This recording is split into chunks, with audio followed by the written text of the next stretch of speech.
Assalamualaikum warahmatullahi wabarakatuh. Saya Salih Reja Permana dari kelas 12 MIPA 5 akan menjelaskan tentang perlawanan terhadap kolonialisme. Kolonialisme adalah suatu sistem di mana suatu negara menguasai rakyat dan sumber daya negara lain tetapi masih tetap berhubungan dengan negara asal tersebut. Istilah ini juga menunjukkan kepada suatu himpunan keyakinan yang digunakan untuk melegitimasikan atau mempromosikan sistem ini, terutama kepercayaan bahwa moral dari pengkoloni lebih hebat ketimbang yang dikolonikan. Selama terjadinya imperialisme dan kolonialisme yang dilakukan bangsa Eropa ini, yang paling menderita adalah kalangan rakyat. Seiring dengan berjalannya waktu, pihak-pihak yang melakukan imperialisme dan kolonialisme semakin bertindak semena-mena.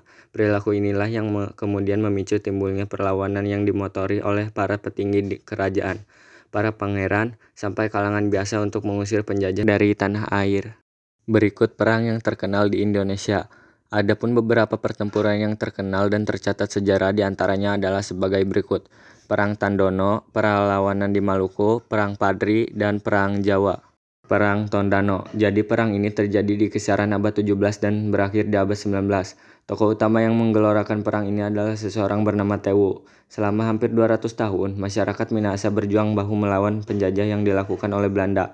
Meski telah melakukan perjuangan panjang, sayangnya, kekuatan Belanda masih terlalu kuat sehingga pada kisaran tahun 1800-an perlawanan masyarakat Minahasa berhasil dipadamkan. Perlawanan di Maluku. Pemimpin perang Maluku yang paling terkenal di abad 19 Masehi adalah Kapitan Patimura dan Marta Christina Tiahahu. Selama perlawanan, Kapitan Patimura mampu membuat Belanda terdesak. Hal ini terjadi karena seluruh masyarakat Maluku bersatu melawan Belanda. Sayangnya, Belanda bertindak licik. Melalui politik adu domba dan melempar fitnah, mampu merusak kesatuan pasukan Kapitan Patimura. Puncaknya adalah saat seseorang pengkhianat yang diasupkan pihak Belanda mampu menangkap Kapitan Patimura dan beberapa petinggi lainnya. Setelah tertangkap, Kapitan Patimura dan beberapa pemimpin pasukan lainnya dijatuhi hukuman gantung. Selepas gugurnya Kapitan Patimura, ini perlawanan yang dilakukan masyarakat Maluku dapat dipadamkan. Perang Padri. Tokoh penting dalam perang ini adalah Tuanku Imam Bonjol. Perang ini awalnya terjadi karena perbedaan prinsip agama antara kaum Padri dan kaum adat. Namun, perang ini kemudian berubah menjadi perlawanan melawan penjajahan Belanda. Perang ini berlangsung dari tahun 1803 sampai dengan tahun 1837. Akhir dari perang ini dikarenakan benteng Bonjol jatuh ke tangan Belanda dan Tuanku Imam Bonjol berhasil ditangkap dan diasingkan oleh pihak Belanda. Perang Jawa. Salah satu perang paling hebat yang pernah terjadi adalah Perang Jawa yang digelorakan oleh Pangeran Diponegoro. Dalam pertempuran yang terjadi kurang lebih dari 5 tahun, yakni antara 1830 sampai 1835, ini membuat Belanda mengalami kebangkrutan yang luar biasa.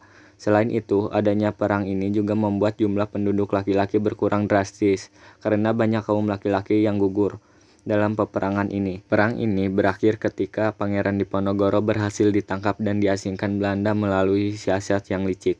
Setelah Pangeran Diponegoro tertangkap dan diasingkan. Nah, jadi selain perang-perang yang disebutkan di atas, masih banyak peperangan hebat yang terjadi di sejumlah daerah seperti Perang Bali yang digelorakan oleh salah satunya I Gusti Ketut Jelatik, Perang Banjar yang digelorakan oleh Pangeran Antasari, dan beberapa perang lainnya. Secara garis besar, perang-perang ini mengalami kegagalan karena sifatnya masih bersifat kedaerahan dan belum adanya persatuan secara menyeluruh. Tidak adanya persatuan secara menyeluruh ini memudahkan pihak Belanda, pihak kolonialisme menggunakan siasat divide et impera untuk memecah belah para pejuang tanah air.